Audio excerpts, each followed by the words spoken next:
ahbabihi eta tetep tina sebagian pirang-pirang kakasihna Allah. Artinya innama yu'allimuka al-man'u masih nyambung dengan hikmah yang sebelumnya. Hikmah sebelumnya menjelaskan tentang berbahagialah kita dalam setiap kondisi, baik untung maupun rugi, sakit atau sehat, selamat atau celaka, miskin atau kaya, bisa khusyuk atau tidak dalam ibadah, bisa istiqomah dalam ibadah atau belang bentong, bisa nikmat dalam ibadah atau tidak terasa nikmat sama sekali. Bahkan bisa ibadah, kadang bisa, kadang enggak. Bisa menjauhi maksiat, kadang bisa, kadang enggak. Kenapa kita harus berbahagia dalam setiap kondisi? Karena sejatinya setiap kondisi yang diberikan oleh Allah adalah kasih sayang Allah kepada kita. Bahkan kita harus merasa bahagianya gini. Ternyata kita sebegitu spesialnya di mata Allah Subhanahu wa taala. Saking spesialnya Allah ingin memperkenalkan dirinya kepada kita lewat setiap kondisi. Jadi Allah tidak ridho kalau kita kenal kepada Allah hanya dalam kondisi yang menurut kita nikmat. Keruntung mah ingat ke Allah, tapi kerugi mah ngarasula. Nah, gitu. Ketika untung kita bersyukur, tapi ketika rugi kita ngeluh. Nah, gitu. Ketika ditakdir ibadah bisa khusyuk kita merasa bahagia, tapi ketika ditakdir ibadah tidak bisa khusyuk, kita ngeluh sampai lupa terhadap nikmat, taufik dan hidayah iman dan Islam. Nah, dari sini kita akan merasakan luar biasa cintanya Allah kepada kita. Mudah-mudahan kalau sering kita mikir dengan cara berpikir seperti itu, tumbuh rasa cinta kita kepada Allah. Ya, harus dimasukin ke dalam hati dan pikiran. Sebegitu spesialnya Allah, kita di mata Allah. Sampai-sampai Allah ingin memperkenalkan dirinya kepada kita melalui setiap kondisi, baik itu nikmat maupun tidak nikmat. Pada saat kita untung bisa merasakan bahagia, ketika rugi kita sedih. Penyebab utamanya adalah li adami fahmika. Nah, jadi hikmah yang ini jadi elat, jadi alasan, jadi dalil. Kenapa kita merasa bersyukur ketika diberikan nikmat saja? Kita merasa bersyukur ketika ditakdir oleh Allah selamat saja. Padahal ketika kita rugi kita sering ngeluh. Ketika kita punya musibah kita sering ngeluh. Karena kita tidak paham kepada Allah. Orang yang paham kepada Allah itu orang yang makrifat. Idlau putihalaka babul fahmi hinaidin. Kalau kita dibuka oleh Allah bab pemahaman pemikiran kita, lataladata, maka kita akan merasakan nikmat dalam setiap kondisi. Nah, ya bahasa musonib, lau putihalaka babul fahmi. Orang yang makrifat itu dibuka pemahamannya oleh Allah. Pemikirannya, pemahamannya dibuka oleh Allah. Maka tirakatnya di jalur kita ini lebih menekankan kepada tafakur, lebih menekankan kepada mikir daripada dikir. Walaupun memang kita harus banyak dikir lisan. Tapi yang paling penting adalah mikir. Itu seberapa banyak orang yang rajin dikir tapi teu mikir, teu nepi-nepi ka Gusti Allah. Dikir mah rajin Nalika rugi mah nyeri huntu, haung ngeluh. Karena memang dikirnya tidak sambil mikir, bahasa agamanya mikir itu apa? Tapakur. Idlau putihalaka babul fahmi, kalau kita dibuka pemahaman oleh Allah, dikasih paham dikit, sampai jadi rasa, lataladata, nikmat. Pamin jumlatil fahmi fil man'i antap hama anahu yuri bidzalika. Sebagian dari pemahaman yang akan diberikan oleh Allah itu satu nih. Jadi ada 3 pemahaman yang nanti yang akan dibuka oleh Allah. Pemahaman pertama, pada saat Allah memberikan man'u kepada kita, man'u itu harus langsung connect. Ketika ada bahasa man'u berarti umum ya. Apa man'u itu? Kayak musibah, dikasih rugi, dikasih sakit, punten, dikasih males ibadah, gitu kan? Dikasih ibadahnya nggak bisa khusyuk, nggak bisa nikmat, nggak istiqomah, kadang ibadah kadang nggak, itu man'u. Pada saat Allah berkehendak memberikan man'u kepada kita, sirinya ayyuwafiqoka bibabihi wa yu'allikuka. Allah sedang menetapkan kita di pintunya Allah. Allah sedang menetapkan kita di pintunya Allah, kemudian dikasih kunci supaya bisa membuka pintu itu. Kalau sudah terbuka, bray, semuanya akan terasa nikmat. Kurang bager kumaha Gusti Allah nya. Cek urang we Allah teh nya mere musibah ka orang teh nya. Ternyata ketika Allah memberikan sakit kepada Pak Fahmi supaya Pak Fahmi itu tahu, Pak Fahmi. Pak Fahmi itu nggak bisa sehat dengan obat, nggak bisa sehat dengan olahraga. Aing nggak bisa nyehatkeun macam gitu. Nah, cek Allah teh gitu. Jadi Allah itu cemburu.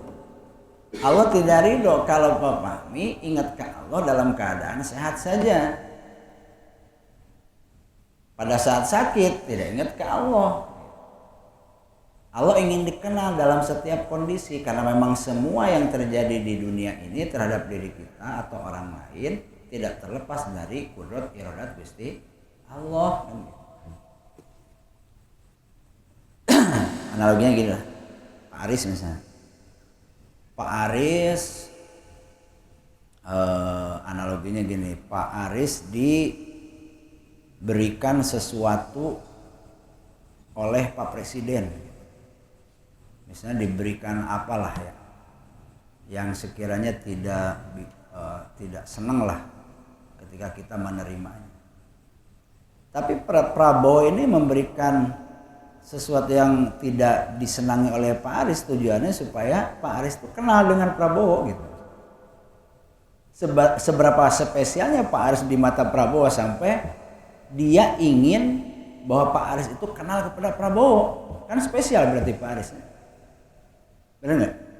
Spesial banget.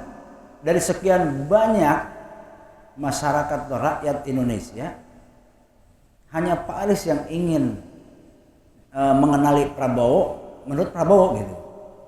Jadi dispesialkan, Pak Aris gimana caranya supaya kenal kepada saya gitu. Nah Allah tuh demikian.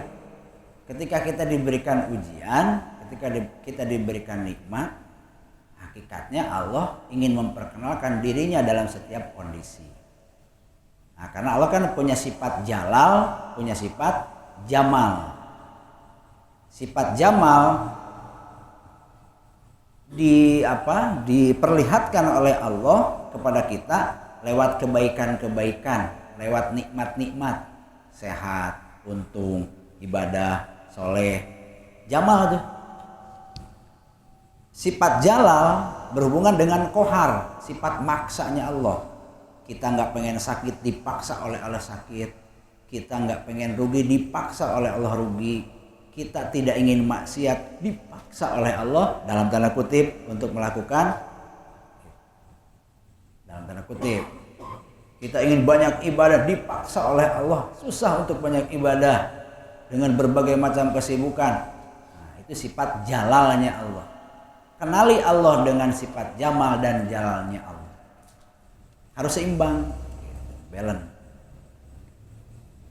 Nah, itu yang akan dibuka oleh Allah. 1, 2, pemahaman kedua. Annau salaka bika maslakal muqarrabin. Allah akan membuka pemahaman bahwasannya setiap kondisi yang menurut kita tidak nikmat itu adalah perjalanannya para muqarrabin, orang-orang yang dekat dengan Allah. Orang-orang yang dekat dengan Allah. Makanya di sini Syekh Fudel mengatakan, Ilahi aja'tani, wahai Tuhanku, engkau membuat aku menjadi lapar karena terhimpit dengan ekonomi. Engkau membuat keluargaku jadi lapar. Wa a'roitani wa a'roita iyali, engkau menelanjangiku dan menelanjangi keluargaku. Maksudnya hina di hadapan orang lain. Wa innama taf'alu hadza, tapi aku ridho dengan keadaan seperti ini. Karena apa? Aku tahu keadaan seperti ini adalah bihwasi ibadika, kondisinya orang-orang yang khusus di antara sekian banyak hamba-hambamu. Makanya jadi senang Syekh Fudel ketika diberikan ujian. Kenapa? Karena dia ingat setiap orang-orang yang dikhususkan oleh Allah selalu diberikan ujian. Nah, itu pemahaman yang kedua. Jadi kita jangan sedih kalau diberikan sesuatu yang menurut kita tidak nikmat lah ya, tidak kita inginkan.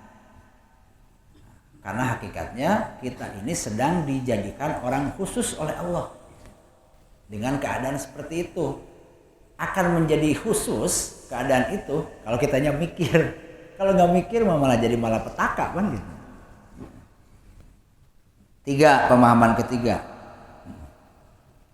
Antap hama ana dunia paniyah waladzatuha munqadiyatun. Ini paling rendah lah ya.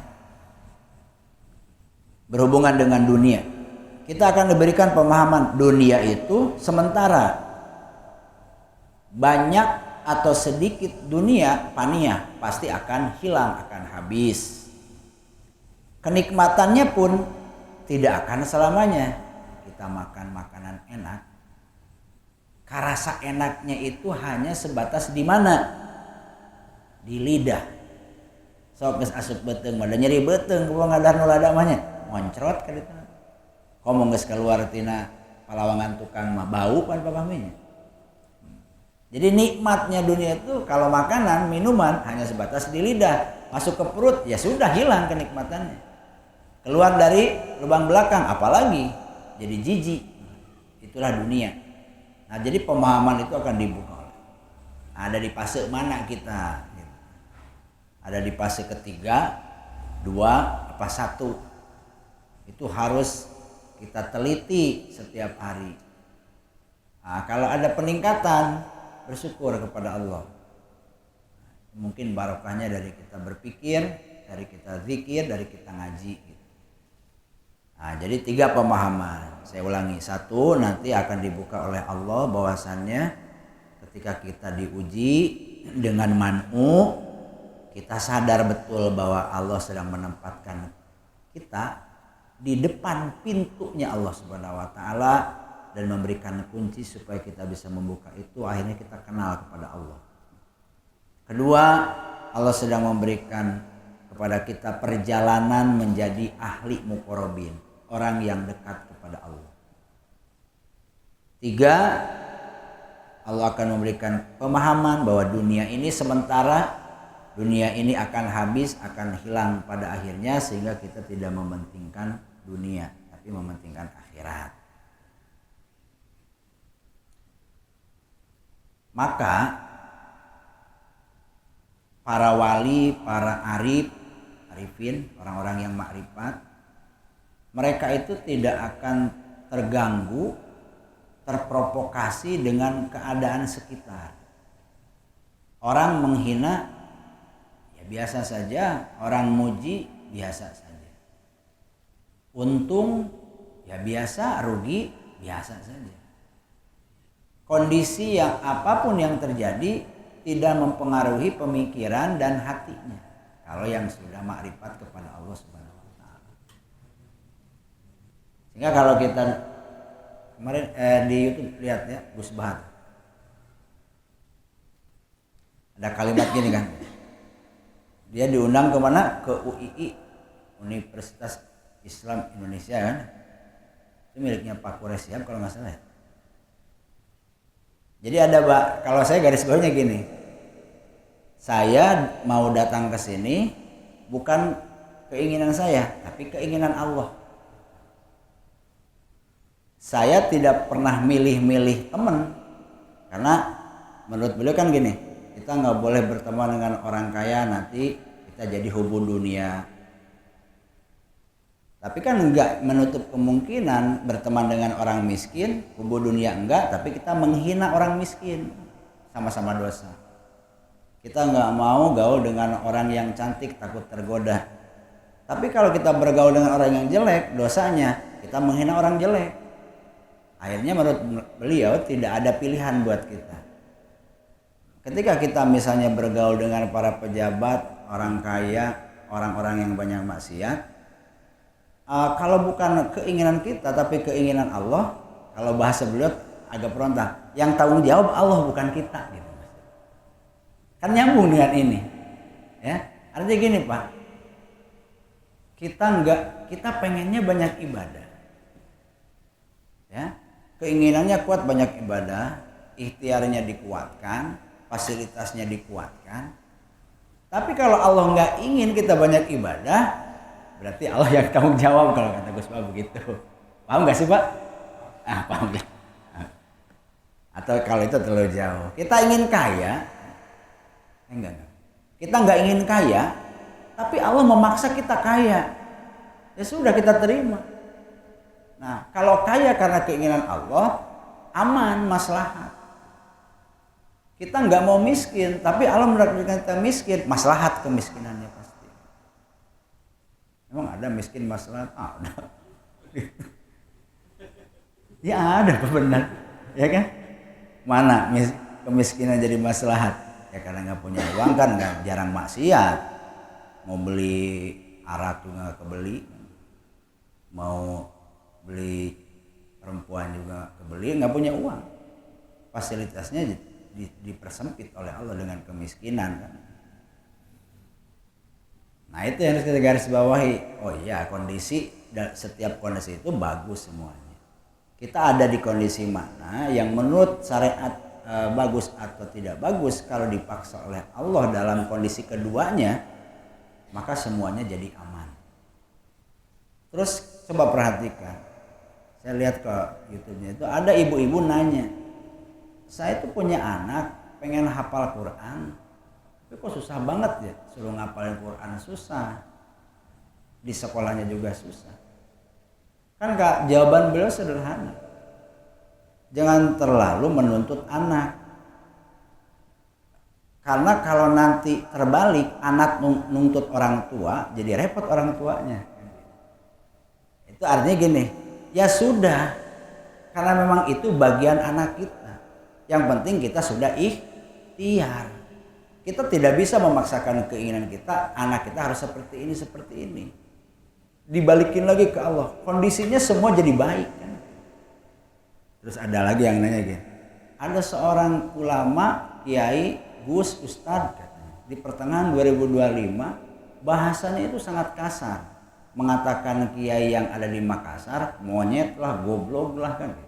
Apakah pantas seorang kiai, seorang ustadz ngomong kayak begitu? Kan jawaban lu sederhana, ya pantas-pantas saja, karena manusia biasa, tidak dimaksum seperti nabi untuk melakukan kesalahan. Bukan wali juga tidak dimahpud untuk tidak melakukan kesalahan. Namanya juga ustadz kiai tetap manusia kan. Kalau ada kesalahan berarti dia sedang memperlihatkan sisi kemanusiaannya. Tapi yang lucunya Atau bisa jadi yang salah itu Anda menganggap orang itu ustadz padahal bukan ustadz, kan begitu. Ya artinya ya sudah, biasa saja. Karena semuanya adalah kehendak Allah Subhanahu wa taala. Ada juga yang nanya, bagaimana kita menanamkan ketakwaan kepada diri kita, keluarga dan orang lain dalam kondisi di akhir zaman ini yang sangat parah kondisi lingkungannya, pergaulannya, keadaannya. Jawaban beliau kan sederhana, agama ini udah ada yang ngurus, Gusti Allah Subhanahu wa taala.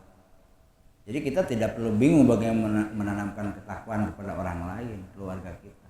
Karena agama sudah ada yang ngurus, siapa? Gusti Allah. Semuanya jadi bagus sehingga tidak akan terprovokasi dengan keadaan. Sehingga dalam amar ma'ruf nahi munkar, kalau dihubungkan dengan pertanyaan Pak Ustadz, nanti akan ada sedikit didasari dengan rahmah, kasih sayang. Nabi kan kenapa bisa berhasil 23 tahun? Karena dakwahnya dipenuhi dengan kasih sayang. Sehingga umatnya melakukan kesalahan, pemberontakan, perlawanan, beliau tetap sayang. Karena dia melihat bukan manusianya tapi Gusti Allahnya. Mereka itu sama-sama makhluk Allah, sama-sama yang diciptakan oleh Allah. Nah, jadi balik lagi, 3 pemahaman. 1, ya minta ke Allah, terus dilatih ya. 1, nanti dibuka sampai jadi rasa Allah sedang ingin dirinya dikenal oleh kita, makanya membuat kita jadi begini. Allah sedang menempatkan kita di depan pintunya, tinggal ketuk, buka kuncinya, kemudian bertemu dengan Allah. Yang kedua, Allah sedang menempatkan kita di perjalanannya orang-orang ahli muqarrabin. 3, Allah sedang memberikan pemahaman kepada kita bahwa dunia ini akan rusak, hilang, tidak akan ada. Nyambung ke hikmah selanjutnya. Rubbama fatahalaka babat ta'ah. Nah ini. Terkadang Allah membuka kepadamu pintu ketaatan, rajin ibadah puasa, dzikir, sholat sunat, ngaji, sedekah dan lain sebagainya. Tapi wama fatahalaka babal qabul, tidak dibuka oleh Allah pintu diterima ibadah yang kita laksanakan. Ditakdir taat, rajin ibadah, tapi ibadahnya tidak diterima oleh Allah. Kenapa begitu? Ya karena ada ujub, ada riya, ada takabur, kan? Ada ujub, ada riya, ada takabur. Rajin ibadahnya, tapi hatinya rusak. Rajin ibadahnya, tapi hatinya dipenuhi dengan sifat-sifat mazmumah yang merusak pahala amal, pahala ibadah. Tapi warubama qadu alaika bidanbi, terkadang Allah menakdirkan kita melakukan dosa, pakana sababan fil usul, tetapi si dosa ini jadi sebab kita nyampe kepada Allah. Balik kan? Kebalik sama syariat kan?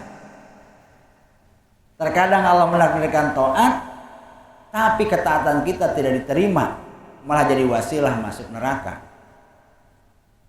Terkadang Allah membuka pintu maksiat, pintu dosa, tapi dosa itu jadi penyebab kita nyampe kepada Allah, masuk surganya Allah. Kenapa demikian? Karena Allah sayang kepada kita. Ketika kita taat kemudian ada kesalahan dalam ketaatannya, saking sayangnya Allah digeser. Yang tadinya rajin taat digeser jadi rada malas. Kenapa? Karena tahu Allah ada hati, ada sifat jelek dalam hati kita ketika kita rajin ibadah. Ini kucing tidur.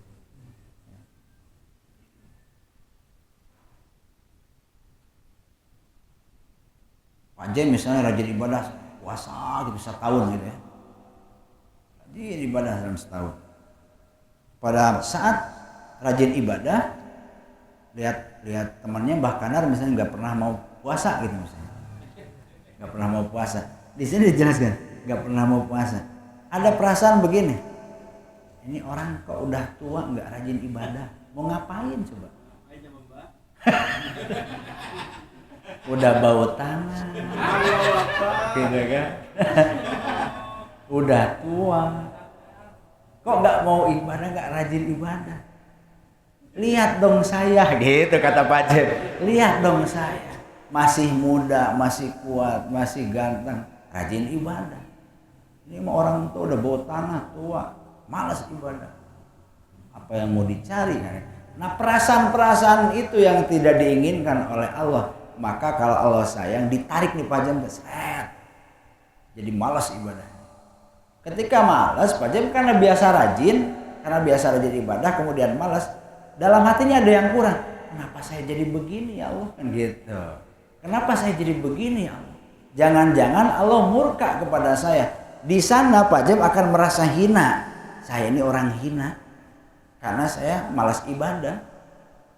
Saya ini orang hina karena banyak maksiat. Ketika melihat orang lain yang tidak maksiat, yang rajin ibadah, akan menganggap mulia.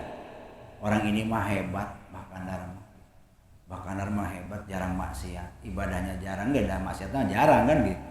Hebat. Kalau saya makan banyak maksiat, ibadah jarang. Nah, itu yang diharapkan oleh Allah gitu. Abayang Pak. Nah. Tapi harus rajin ibadah dulu, gitu maksud. Baru kerasa. Gitu. Jadi dibolak-balik. Nanti ketika malas, kebablasan nih, tarik lagi oleh Allah, dikasih rajin. Nanti pas rajin ada kesalahan dalam hatinya, salah nih ibadahnya, tarik lagi.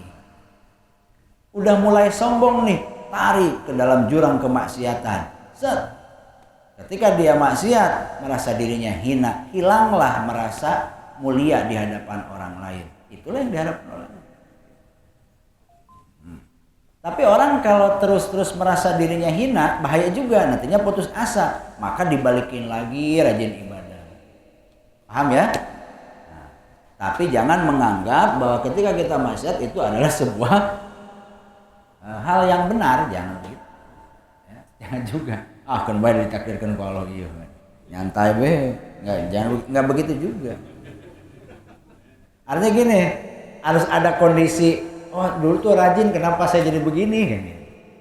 Kalau biasa nggak rajin, malas terus, kan nggak ada perasaan begitu. Dulu teh saya malas, kenapa saya jadi malas? Kan nggak begitu. Kondisinya sama. Luar biasa kan, wahti koriman lam yaf'alha wa dzalika mani'un min qabliha wa dzanbi. Contoh nih. Bisri al-Hafi, seorang pemabuk, hidupnya di diskotik. Ketika dia berjalan, ada kalimat bismillah di atas kertas, dibawa, dimuliakan. Kenapa dia begitu? Karena dia merasa dirinya hina, gak bisa melaksanakan ketaatan yang lain. Hanya ini yang bisa saya lakukan.